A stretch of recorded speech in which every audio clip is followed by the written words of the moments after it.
नमस्कार। आकाशवाणी से प्रस्तुत है समाचार प्रभात।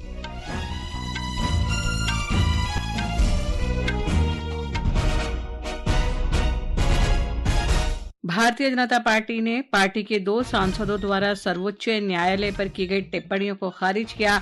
कहा ये उनके निजी विचार। पश्चिम बंगाल के राज्यपाल सीवी आनंद बोस मुर्शिदाबाद हिंसा पर केंद्र को रिपोर्ट सौंपेंगे और मुख्यमंत्री ममता बनर्जी के सामने भी इस मुद्दे को उठाएंगे। अमेरिका के उपराष्ट्रपति जेडी वेंस भारत की 4 दिवसीय यात्रा पर कल नई दिल्ली पहुंचेंगे। प्रधानमंत्री नरेंद्र मोदी से भी मुलाकात करेंगे। ईरान के परमाणु कार्यक्रम पर अमेरिका और ईरान के बीच परमाणु वार्ता का दूसरा दौर संपन्न, वार्ता में प्रगति के संकेत। ईस्टर पर राष्ट्रपति और उपराष्ट्रपति ने लोगों को शुभकामनाएं दी। और आईपीएल क्रिकेट में लखनऊ सुपर जायंट्स ने रोमांचक मैच में राजस्थान रॉयल्स को 2 रन से हराया। समाचार प्रभात के साथ मैं लवली निगम। भारतीय जनता पार्टी ने कहा है कि सर्वोच्च न्यायालय और भारत के मुख्य न्यायाधीश के संबंध में पार्टी सांसद निशिकांत दुबे और दिनेश शर्मा की टिप्पणियां स्वीकार्य नहीं हैं। पार्टी ने दोनों सांसदों को ऐसी टिप्पणी से बचने की सलाह भी दी है। भाजपा अध्यक्ष जगत प्रकाश नड्डा ने सोशल मीडिया पोस्ट में कहा कि ये निजी बयान है और इन बयानों से पार्टी का कोई संबंध नहीं है। श्री नड्डा ने कहा कि पार्टी ने सदैव न्यायपालिका का सम्मान किया है। उन्होंने कहा कि देश की अदालतें लोकतंत्र का अभिन्न अंग हैं और संविधान की सुरक्षा का मजबूत स्तंभ हैं। पश्चिम बंगाल के राज्यपाल डॉक्टर सीवी आनंद बोस ने मुर्शिदाबाद जिले के अशांत क्षेत्रों का दौरा किया। दौरे के बाद उन्होंने कहा है कि वे मुर्शिदाबाद सांप्रदायिक हिंसा पर मुख्यमंत्री ममता बनर्जी से बातचीत करेंगे और मुर्शिदाबाद की वस्तुस्थिति पर केंद्र को रिपोर्ट सौंपेंगे। It's a bounden duty of all concerned, particularly the government and all authorities, to instill confidence in them. That confidence building is the first part. Take care of the victims, address their needs, give them sense of security, give them the feeling that justice will be done.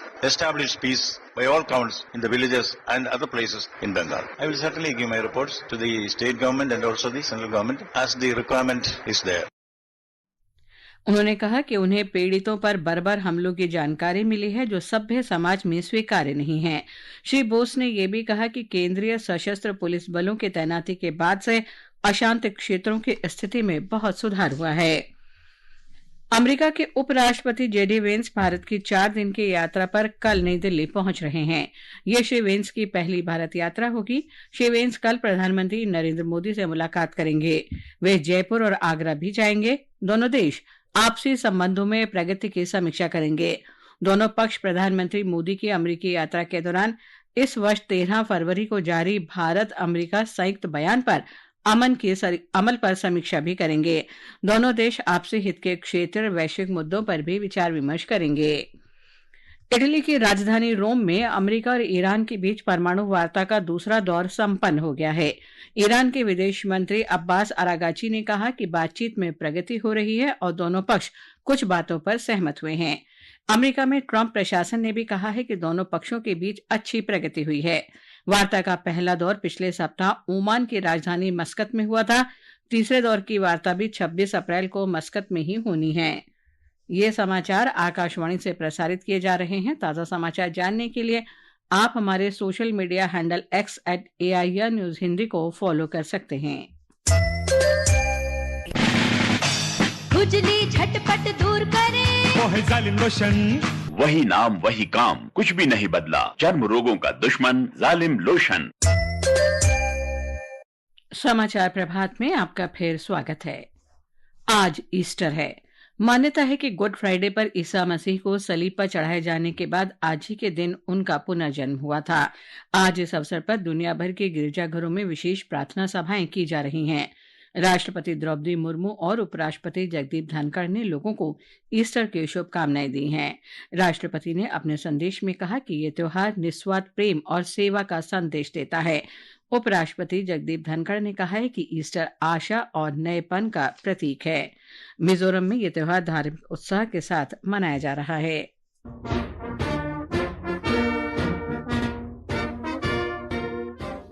Easter Sunday Mizoram में धार्मिक उत्साह के साथ मनाया जा रहा है। राज्य में सबसे बड़े ईसाई संप्रदाय प्रेसिबिटेरियन धर्म सभा, मिजोरम के बैप्टिस्ट चर्च और साल्वेशन आर्मी ने इस अवसर पर सूर्योदय सेवा का आयोजन किया। साल्वेशन आर्मी के बैंड पार्टी ने प्रेरणादायक प्रस्तुति दी। इस अवसर पर राज्य में सामुदायिक भोज का भी आयोजन किया जा रहा है। गिन गांगते की रिपोर्ट के साथ समाचार कक्ष से मुकेश कुमार बल।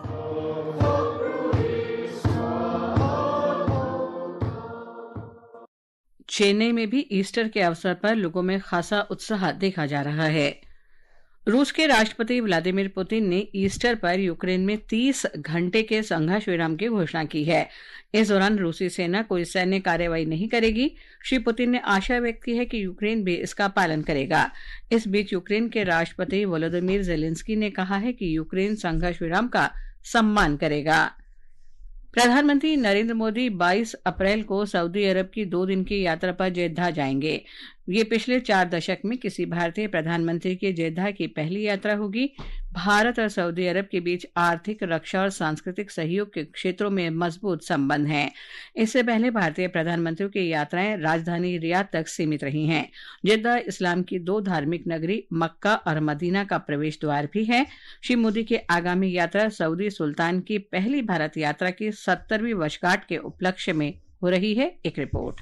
भारत और सऊदी अरब के राजनयिक संबंध 1947 में भारत की आजादी के समय से ही हैं और पिछले 78 वर्षों में इसमें उल्लेखनीय प्रगति हुई है। 2016 में प्रधानमंत्री मोदी की सऊदी यात्रा दोनों देशों के संबंधों में एक महत्वपूर्ण पड़ाव थी। इस यात्रा के दौरान श्री मोदी को सऊदी के सर्वोच्च नागरिक सम्मान किंग अब्दुल्लाजीज साश से सम्मानित किया गया था। 2019 में शहजादे मोहम्मद बिन सुल्तान ने भारत की और फिर श्री मोदी ने सऊदी की यात्रा की थी। सऊदी के शहजादे और प्रधानमंत्री मोहम्मद बिन सलमान के साथ श्री मोदी के घनिष्ठ संबंध हैं। दोनों नेता अब तक 5 बार मिल चुके हैं, जिसमें 2023 में G20 आयोजन में हुई मुलाकात शामिल है, जब भारत पश्चिम एशिया यूरोप आर्थिक गलियारे पर सहमति बनी थी। जेद्दा से विनोद कुमार की रिपोर्ट के साथ समाचार कक्ष से जया भारती।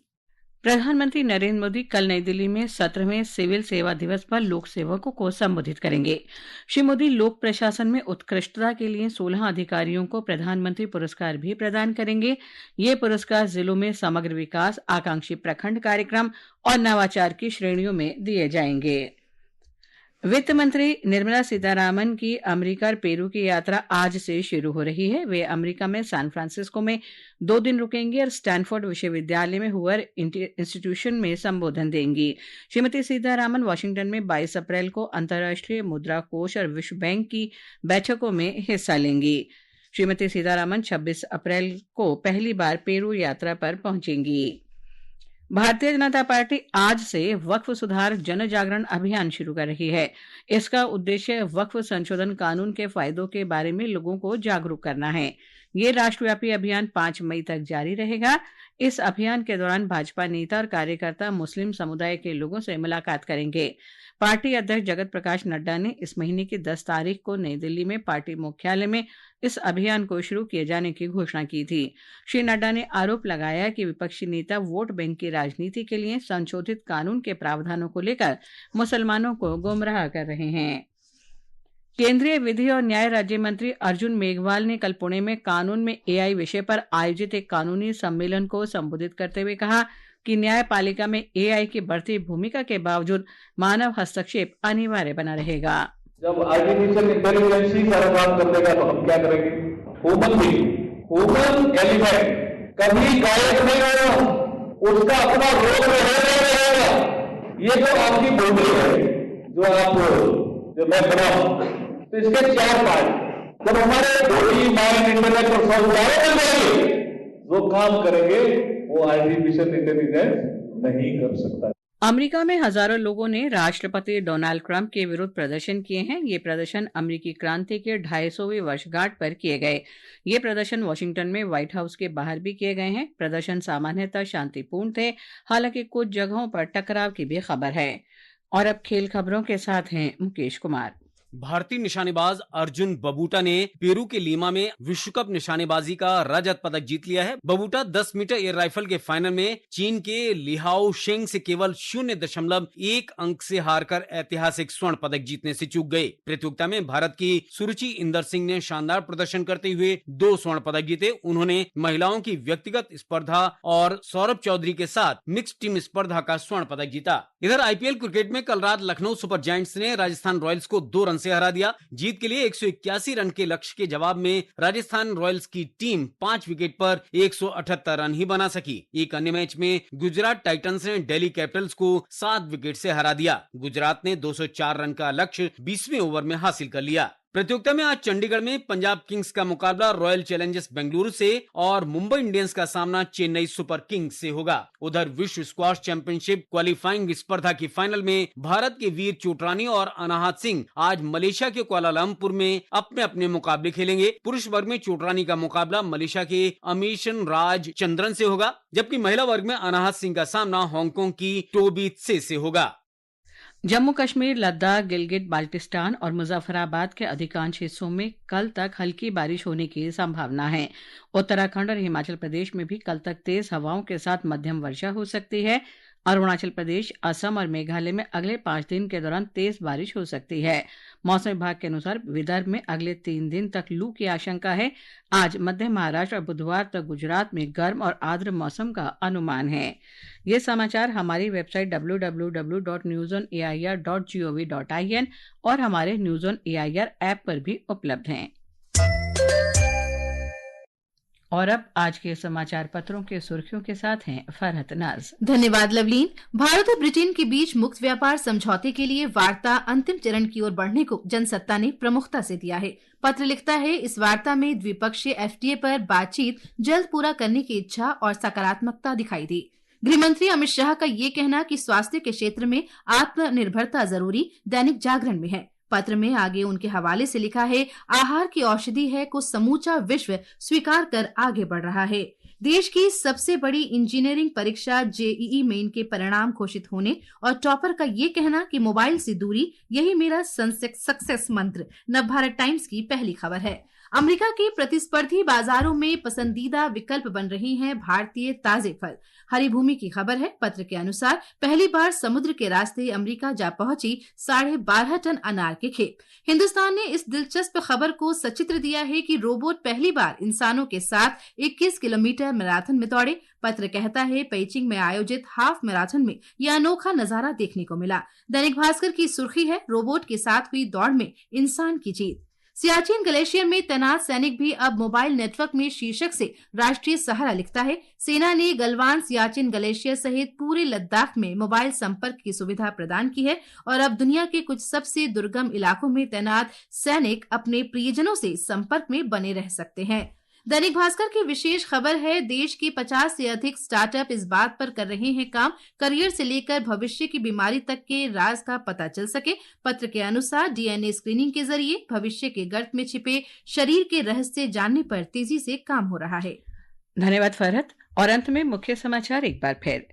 भारतीय जनता पार्टी ने पार्टी के 2 सांसदों द्वारा सर्वोच्च न्यायालय पर की गई टिप्पणियों को खारिज किया, कहा ये उनके निजी विचार। पश्चिम बंगाल के राज्यपाल सीवी आनंद बोस मुर्शिदाबाद हिंसा पर केंद्र को रिपोर्ट सौंपेंगे और मुख्यमंत्री ममता बनर्जी के सामने भी इस मुद्दे को उठाएंगे। अमेरिका के उपराष्ट्रपति जेडी वेंस भारत की 4 दिवसीय यात्रा पर कल नई दिल्ली पहुंचेंगे। प्रधानमंत्री नरेंद्र मोदी से भी मुलाकात करेंगे। ईरान के परमाणु कार्यक्रम पर अमेरिका और ईरान के बीच परमाणु वार्ता का दूसरा दौर संपन्न।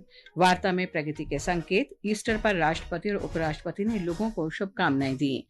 इसके साथ ही समाचार प्रभात का ये अंक समाप्त हुआ। नमस्कार।